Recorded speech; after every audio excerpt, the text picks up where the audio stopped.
Entonces, la unidad 2.2 busca desarrollar las ecuaciones fundamentales de la hidrostática.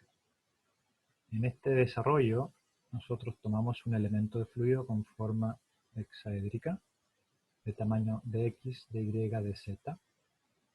Y si lo miramos en un plano YZ, podemos ver, por ejemplo, este rectángulo tiene tamaño de y. Ahora nosotros vamos a asumir que conocemos la presión en el centro, en el origen del sistema coordenado, y por la técnica de la serie de Taylor podemos aproximar la presión a un costado, PR, y al otro costado, PL. Eso es asumiendo que conocemos el campo de presión. Por eso tenemos que lograr la derivada del campo de presión. Con esta herramienta nosotros ya podemos estimar las presiones a los costados. Una vez que tenemos las presiones y viendo que tenemos una cara, vamos a poder calcular una fuerza, la cual es la presión por el área. Luego tenemos una fuerza a la derecha del elemento de fluido y una fuerza a la izquierda del elemento de fluido. Haciendo un balance de fuerzas en la dirección Y, podemos tener sumatoria de fuerzas es igual a la masa por la aceleración en esa dirección. Ahora reemplazamos las fuerzas por la presión más, o la presión en el costado, que dijimos este era PL y este es PR.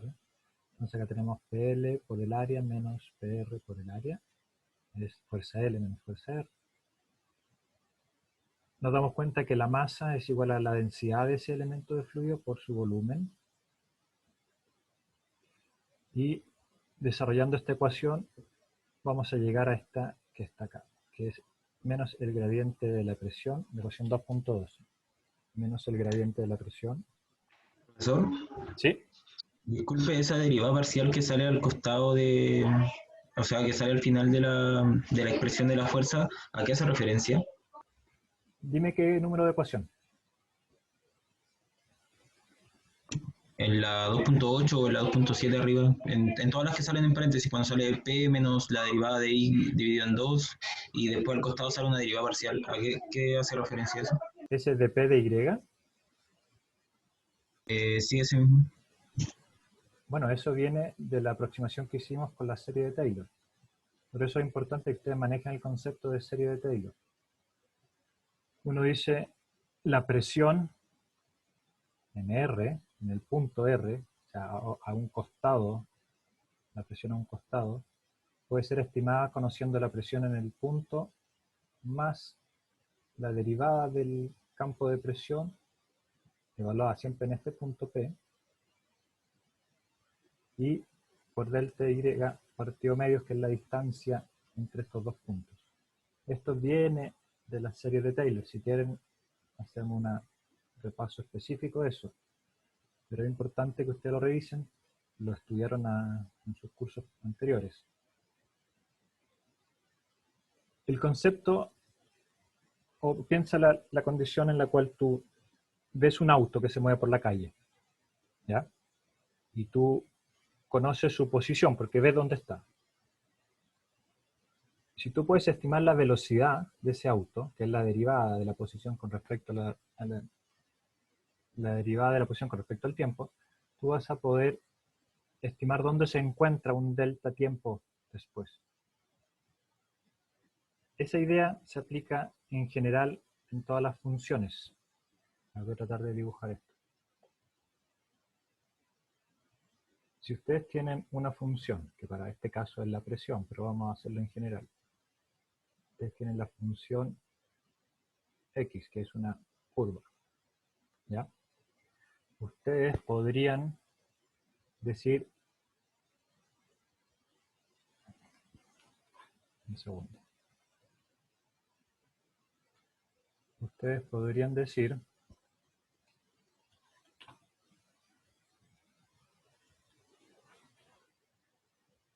si yo tengo la función f de x, conocida hasta un punto llamado x0, ustedes podrían saber o estimar lo que le pasa a la función en un punto posterior, que es x0 más delta x. Y eso viene la función, la serie de Taylor, que dice la función en x0 más delta x, es decir, en una posición más allá o más acá también se puede en ambas direcciones, es igual a la función en x0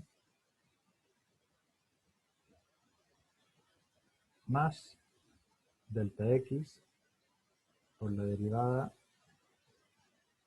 de la presión, en este caso no es la presión,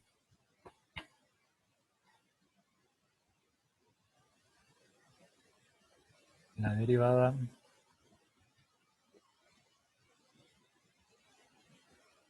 de la función en x0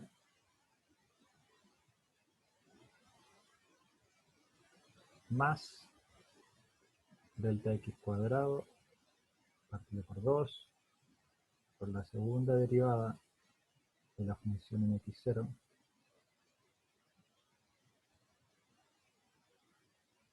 más, imagínense, infinitos términos. ¿Ya? Esa es la serie de Taylor. Lo que nosotros estamos haciendo en este ejercicio, con este desarrollo, es decir, cortemos la serie de Taylor, porque nosotros somos ingenieros, no matemáticos, cortemos la serie de Taylor acá. Y ahora sí podemos decir la presión, ahora voy a poner la terminología, en I0 más delta I medio, ese va a ser el delta X que mencionaba antes, es igual a la presión en I0 más delta I medio, que es el delta X anterior, con la derivada de la presión con respecto a Y. Y esta es una aproximación, porque hemos cortado todos los términos de orden superior. Esta es una herramienta clásica de ingeniería que les permite generar ecuaciones que modelan los fenómenos físicos que ustedes están viendo. En este caso nos va a permitir desarrollar una ecuación que es fundamental para estudiar la hidroestática. ¿Entendió eso? Sí, profe. Perfecto. Entonces, los que no lo tienen claro tienen que estudiarse la serie de Taylor. Los que lo tienen más claro, hagan el ejercicio de esto, corten el segundo término de la serie de Taylor y empiecen a resolver estas mismas ecuaciones. Esto ya lo hicimos en un video anterior. Luego estas son derivadas parciales en la dirección Y. Ok.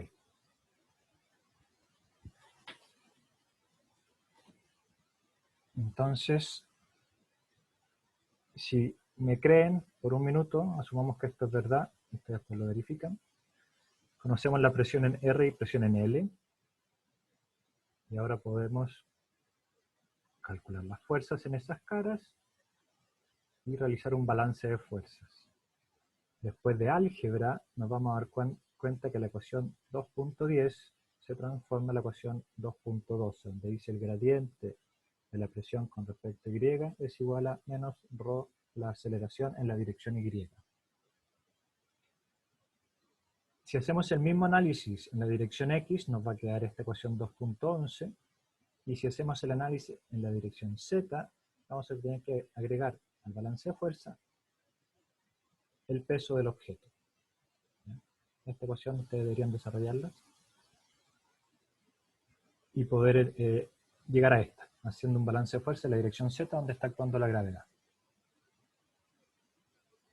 Esta es una ecuación vectorial, la cual se puede representar en una sola línea de esta forma, donde tenemos acá el operador nabla, que es un operador matemático que dice la derivada con respecto a sus componentes, en este caso X, Y y Z.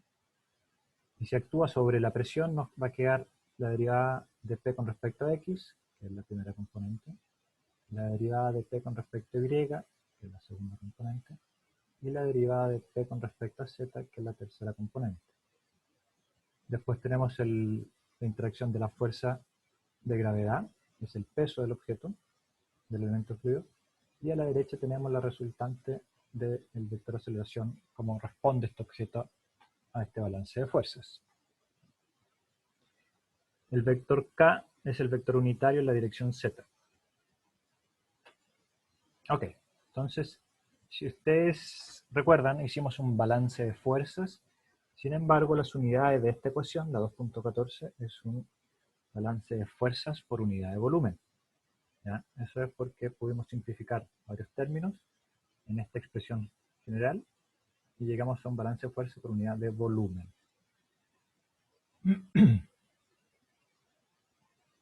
Se les plantea el ejercicio de analizar las unidades de cada uno de los términos porque es muy importante que ustedes se convenzan de eso.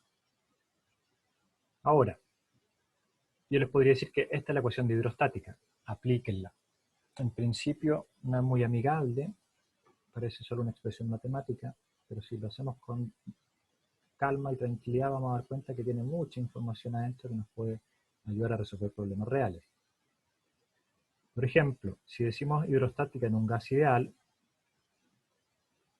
vamos a asumir que ese gas está en equilibrio, aceleración cero, nos está moviendo y nos queda la ecuación de este modo. Tomando la componente vertical de esta ecuación, nos encontramos con esto, que es, ya la vimos antes, es el gradiente de la presión con respecto a z va a ser igual a menos ρg. Fíjense que esta ecuación es fundamental para poder resolver todos los ejercicios de hidrostática. Lo que pasa es que en la expresión como está aquí, es muy general y asume, por ejemplo, que la densidad es variable. Puede ser para gases o para líquidos. No pone restricciones sobre la gravedad. También puede ser variable. ¿Ya? Lo único que asume es que la presión solo depende del campo de la dirección z. Ahora nosotros vamos a aplicar esta ecuación a un gas ideal. El gas ideal se expresa de esta forma, PV igual nRT, o para combinando la constante universal de los gases con el número de moles, tenemos esta expresión donde R es la constante particular del gas. ¿Ya? Entonces ahora nosotros decimos la presión tiene que comportarse de este modo. Y podemos resolver o reemplazar la densidad, la despejamos y nos queda acá la expresión densidad es igual a P partido por RT. Entonces pasamos de la ecuación 2.16 a la 2.17 utilizando la ecuación de gas ideal. A este punto nosotros podemos separar las variables, nos queda dP partido por P es igual a menos G partido por RT por dz, que es lo que está acá abajo. Una vez que integramos esta ecuación de arriba, llegamos a este que es el logaritmo. Nuevamente con un poco de álgebra vamos a llegar a que la presión depende de la posición vertical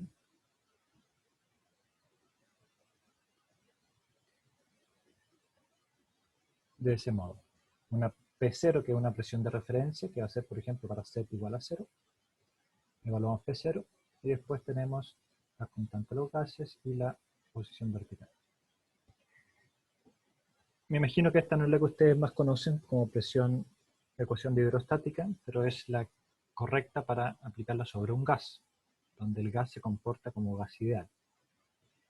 En este desarrollo asumimos que la temperatura era una constante. Eso también no es realista. Podríamos llegar a mejorar esta aproximación si consideramos cómo se comporta la atmósfera, o lo que se llama un modelo de atmósfera, donde, por ejemplo, la temperatura varía linealmente con la altura. Ok.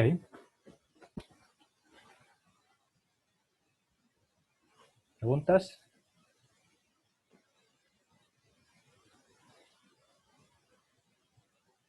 Ok. Otra aplicación de la misma ecuación anterior, ¿no? La misma que desarrollamos antes, voy a volver atrás. Ecuación de hidrostática general. Ahora la vamos a aplicar a un fluido líquido. Luego, hidrostática en un líquido. Tomemos las dos primeras componentes. A ver, tenemos una pregunta. Ya, sobre una atmósfera, la temperatura varía linealmente con la temperatura. Sí, podemos subirlo. Lo voy a subir al final de la clase. Déjenme anotarlo.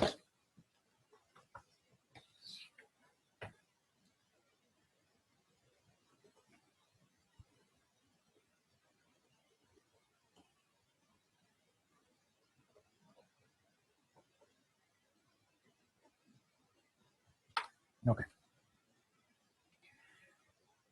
Ok, tomamos las dos primeras componentes de nuestra ecuación general de hidrostática. Y la pregunta es, ¿qué nos dice esta ecuación? Y aquí me gustaría interactuar con alguno de ustedes. ¿Qué nos dice que la derivada de la presión con respecto a x sea igual a 0? ¿Que la presión en esa dirección es constante? Sí, eso. Correcto. Si la presión tiene una forma, por ejemplo, AX, la derivada de la presión con respecto a X es igual a A, ¿verdad? Pero en este caso nos está diciendo que la derivada de la presión con respecto a X es 0. Por lo tanto, eso está incorrecto, no puede ser así. Tiene que ser algo del tipo P igual una constante más algo que no dependa ni de X ni de Y, pero sí va a depender de Z, y eso lo vamos a ver un poquito más abajo. ¿Ya? Lo único que nos dice esta ecuación 2.20 es que la presión no depende de X. Entonces, cuando queramos construir la función presión, vamos a tener que verificar que no depende de X. Lo mismo para Y. Si la presión no depende de X y no depende de Y, y bajo el marco de referencia que la gravedad está en la dirección Z, vamos a poder observar que en cualquier punto en la cual no varíe Z, la presión va a ser la misma. Y eso define superficies de presiones constantes. Por ejemplo, la superficie libre, donde sobre ella tenemos la presión atmosférica de referencia. De estas dos concluimos que la presión es solo función de Z, y la expresión o el balance de fuerzas por unidad de volumen en la dirección Z es esta. Ahora, esta conclusión es congruente con esta expresión. Acá nos dice que la variación de la presión en la dirección Z es algo distinto de 0, de hecho es ρg. Y podemos llegar a esta expresión integrando. El de Z pasa al otro lado, primero ρg, después multiplica por dz, integramos.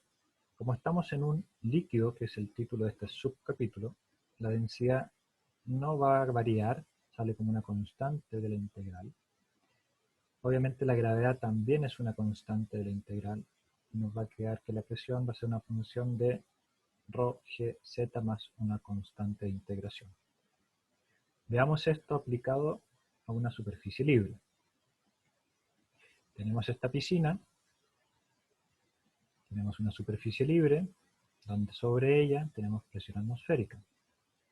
Y nosotros quisiéramos evaluar qué presión hay a una profundidad h, que para efecto de nuestro sistema coordenado donde z igual a 0 está en la superficie libre y es positivo hacia arriba, queremos evaluar la presión en z igual menos h. Luego, tomando el desarrollo anterior, que es válido para este caso, nosotros vamos a llegar a integrar a que la presión va a ser igual a integral de menos ρg, la integral de dz entre los límites de integración, desde 0 hasta menos h. Ahí está, de 0 hasta menos h. Sabemos hacer eso, esto nos queda igual a p igual menos ρg, evaluamos sobre el límite superior, menos h, menos sobre el límite inferior, menos 0, y esto nos queda que la presión es igual a ρgh, que es la presión clásica que ustedes utilizan para hidrostática. Profe, Sí. una consulta. En ese caso, o sea, basándose en la ecuación del 2.23, ¿no debería tener más una constante que en este caso sería la presión atmosférica? Correcto. este desarrollo es bastante permisivo en la matemática. Si lo queremos hacer más preciso, tenemos acá la expresión con rigor matemático, ¿ya? 224. Tenemos la expresión completa. Esta ecuación nos dice, déjenme mostrarle de dónde viene. Teníamos acá, menos dp de z igual a ρg. Esa es nuestra expresión original. Luego nosotros acá podemos volver a escribir eso para hacer completos. Dijimos menos dp de z igual ρg igual ρg. De z pasa a la derecha y nos queda dp es igual a menos ρg de z. Y esa ecuación es la que integramos. Y nos da esto. Integramos sobre los límites de integración que para nuestro ejercicio son desde z igual a 0 hasta z igual menos h. Esto nos dice la integral de dp es p, evaluada en el límite superior, en z igual a menos h, menos p evaluada en el límite inferior, z igual a 0. Lo mismo para el z. Ordenando esto, yo quiero conocer p en z igual menos h, y el p en z igual a 0 es la presión atmosférica, entonces está acá, ese término, y tenemos ρgh acá. Esa es la expresión completa o correcta matemáticamente. Algo que tienen que tener claro es que estamos evaluando la presión en función de la posición z. Si z, por ejemplo, si z fuera igual a más 5, no, vamos a decir más h,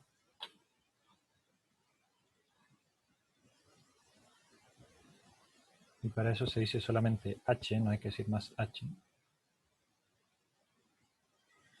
Si z es igual a h, luego eso significa superficie libre. Definimos nuestro sistema coordenado con z igual a 0 acá.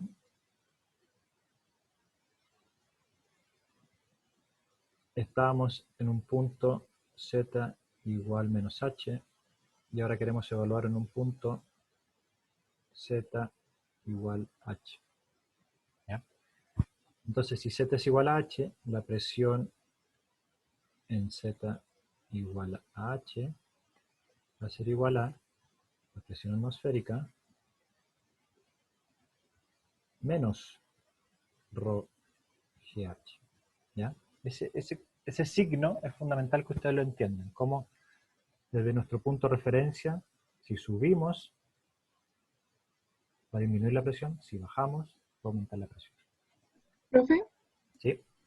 lo que pasa es que eso podría ser si es que arriba hay un líquido, porque si es un gas no se debería ocupar la de los gases. Correcto, muy buena la observación y muy precisa. Ahora nosotros podríamos decir que acá también hay otro líquido de densidad distinta, ¿ah? Y por eso está estratificado. Podríamos tener agua y mercurio. En ese caso no habría una superficie libre entre ambos, ¿sí? Sí, sí hay. Entre ambos fluidos de densidad distinta se produce la superficie libre. El concepto de superficie libre es bastante general. Se usa para hablar principalmente de la superficie del mar y la atmósfera arriba, ¿ya? Pero como concepto es la interfaz entre dos fluidos. Ahora, como tú dices, si arriba tenemos un gas, no podemos subir con la misma ecuación de hidrostática de un líquido, tendríamos que subir con la ecuación de hidrostática de un gas. Excelente punto. Ok. A esta altura ya tenemos una ecuación de hidrostática. Una vez que conocemos las fórmulas de la hidrostática, nosotros podemos plantear el concepto de manometría, donde la manometría nos permite medir presiones relativas a. Siempre es relativo a un punto de referencia. En general, en tuberías, cuando uno mide la presión utilizando un manómetro de Bourdon, debería estar por acá. Ahí está, manómetro de Bourdon. Y déjenme mostrarles lo interactivo de este PDF. Ese link lo lleva directamente a Wikipedia, donde hay toda una explicación de este manómetro, o de la manometría, o de la medición de presión. Y el manómetro de Bourdon, acá tiene una... ¿Ven la imagen, verdad? Sí. Sí, profe. ¿Ya? Aquí tienen el mecanismo interior de un manómetro de Bourdon. Esta tubería se conecta al fluido que yo quiero medir la presión. Ese fluido entra, o la presión ejerce una fuerza acá adentro. Acá está sellado toda esta tubería, esta es una tubería aplastada. En el momento que la presión acá al interior aumenta, este semicírculo, o poco más, 3/4 de círculo, cerrado interiormente, va a tender a expandirse, va a tender a deformarse, el metal, y de esta geometría original se va a estirar, perdón, en el dibujo se va a estirar a una forma así, estoy exagerando, ¿ya? Una vez que se deforma de este modo, acá hay todo un mecanismo de engranajes y ejes y levas que por el otro lado va a mover el dial del manómetro. Ahora, la fuerza que provoca la deformación es la presión interior del fluido, que viene por acá. ¿Y quién se opone a esa fuerza?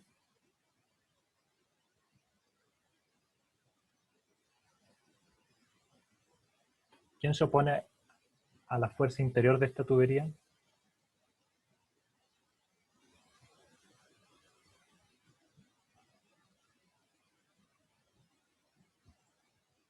¿Un comentario?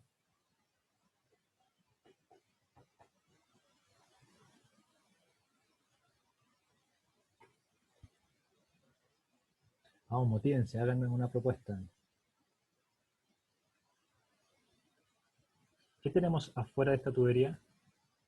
No sé, presión atmosférica. Acá tenemos la presión atmosférica. Estos manómetros están en contacto con la presión atmosférica. Entonces, sus lecturas son relativas a la presión atmosférica. Por eso cuando uno mide, el manómetro de Bourdon mide una atmósfera de presión, no es que tiene la misma presión que donde estamos nosotros, es que hay adentro, acá adentro, hay una atmósfera más que lo que está acá afuera.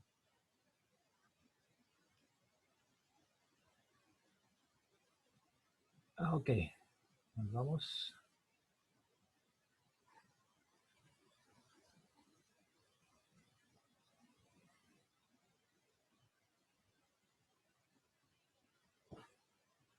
Volvamos a acá. Entonces volvemos a nuestro PDF. Interesante el PDF interactivo que hemos construido. Y si ustedes aportan, puede ser más interesante todavía. Ok. La manometría lo que busca es medir presiones, y en general es presión con respecto a algo. En la mayoría de los casos es con respecto a la presión atmosférica. Entonces, por ejemplo, si tenemos un estanque presurizado con un fluido de densidad conocida ρ, nosotros queremos conocer la presión al interior, pero no tenemos nada más que una tubería, en esta geometría, y esa tubería la exponemos al aire. Una vez que hacemos esa configuración, nosotros podemos hacer todo el cálculo, porque en ese punto, que es la superficie libre de ese fluido, tenemos presión atmosférica. Luego, a una profundidad h, vamos a tener, a este punto, vamos a tener la presión, va a ser igual a la presión atmosférica, más ρ del fluido, ese ρ, ¿verdad?, por g y por h. ¿Ya? Como ρ y g son números positivos y h un número positivo, esta presión es mayor que la presión atmosférica. Entonces ya tenemos la presión en ese punto. Si nosotros hacemos el ejercicio de medir la presión a este punto y después volver a calcularla a este punto, nos vamos a dar cuenta que a esta línea horizontal la presión tiene que ser la misma, por hidrostática. Luego, la medida de presión en ese punto es una indicación de la presión al interior o en el centro de nuestro contenedor. Profe, Pregunta. si en la tubería en vez de estar así hacia arriba, hubiese terminado hacia el lado, ¿cómo hubiese sido? Si esta tubería terminara, por ejemplo, bueno, imaginemos que esta tubería es más corta. Primer ejercicio de imaginación, solo hasta ese punto. Todo este líquido se habría salido de la tubería. ¿Ya?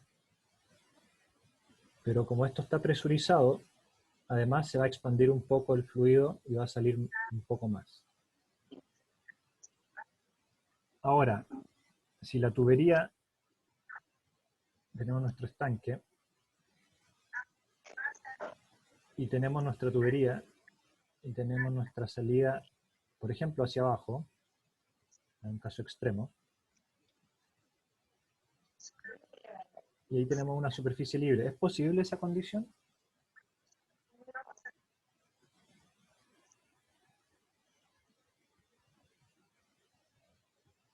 ¿Será posible esa condición?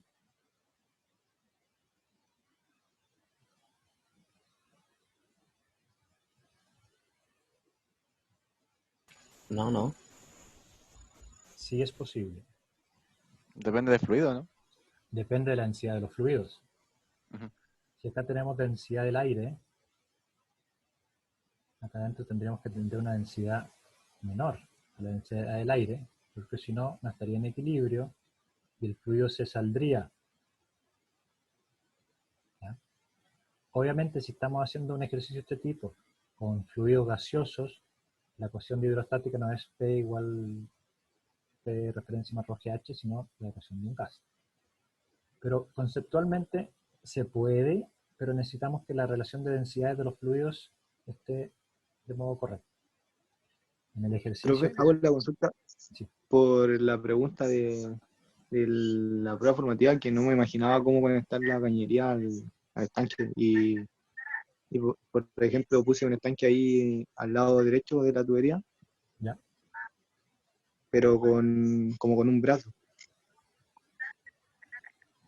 O sea, Ya. pero Sí. cayendo el agua, como una llave, o sea, pero no, me explico, ¿no? Voy a tratar de dibujar tu idea. Entonces tú dices, tenemos un estanque y después tenemos una tubería que descarga a otro estanque. Claro, así. ¿Ya? Claro, y acá tenemos esta piscina que va a recibir líquido. ¿Ya? Y podríamos tener algo así, como acá una presión, una superficie libre. Claro. Si la presión de este estanque es tal que logra superar la presión de esta columna de agua o del fluido que tengamos acá adentro, él va a poder descargar por la cañería hasta que se equilibran las presiones, probablemente hasta que llegue a generarse una superficie libre acá y todo el resto se descargó. Para efectos del ejercicio que tú estás pensando, acá hay una bomba que aumenta la presión constantemente, ¿verdad? Entonces la bomba necesita al menos generar una sobrepresión a esa magnitud, al menos. Pero si no, no va a ser capaz de vencer la columna de agua estática que tiene que vencer. Próxima clase vamos a revisar ese ejercicio.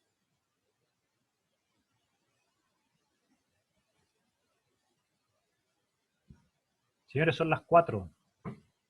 Paramos. Interesante la clase, buenas preguntas. Si les quedaron dudas, las volvemos a revisar. Tenemos tiempo para revisar todos los detalles que quieran. Profe, a mí me quedó una duda del comienzo. de cuando estaba explicando la presión atmosférica y dibujó como una columna hacia arriba y estaba explicando que la presión atmosférica era igual arriba y igual abajo. No entendí esa explicación que dio. Si lo podía explicar de nuevo, por favor. Ok, lo vamos a explicar de nuevo. Entonces, esta figura está clara, ¿verdad? Sí, Ya.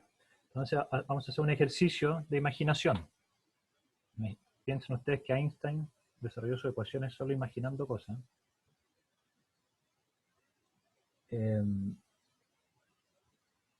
Imaginemos, y esto es lo bonito de tener imaginación, que tenemos una tubería que conecta con este agua de este modo.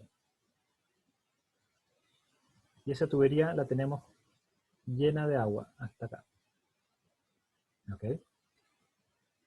Para que esto se verifique, en algún minuto tenemos que tapar la salida, si no descargaría por abajo. ¿Me siguen? Sí. Ok. Entonces, si esto está tapado, nosotros podríamos tener esta configuración sin ningún problema. Acá, presión atmosférica y una columna de agua con una presión conocida dada por esta altura. Al estar tapado, son dos cuerpos de agua o dos cuerpos de fluidos separados. Si ahora nosotros calculamos las presiones, o mejor dicho, si nosotros destapamos esto, ¿ya? Abrimos y conectamos nuevamente estos dos cuerpos de agua, podríamos hacer el cálculo en ese instante, que esto va a durar una fracción de segundo. Acá tenemos presión atmosférica porque estamos sobre la superficie libre. Luego la presión acá va disminuyendo y muy cerquita de esta superficie libre vamos a tener una presión menor a la presión atmosférica. Esto es una fracción de segundo. El momento que yo destapo o conecto estos dos cuerpos de agua, se produce ese cambio de presión. Acá arriba la presión tiene que bajar y tenemos por arriba una presión atmosférica y acá una presión menor a la atmosférica. Y eso genera una fuerza neta que empuja esta pared hacia abajo hasta lograr nuevamente un equilibrio. ¿Mejor? sí, profe, ahora sí. Perfecto. Esas son condiciones que no están en equilibrio. Normalmente no se estudian mucho, pero desarrollan mucho es muy bueno para desarrollar la intuición sobre la física de los problemas. Ok, dejamos hasta acá la clase, son las 4. Voy a subir este video al eLearn para que lo tengan disponibles y la próxima clase vamos a revisar la prueba formativa. ¿De acuerdo? Sí, profe. Ok. Que estén bien. Hasta luego, profe. Hasta luego, profe.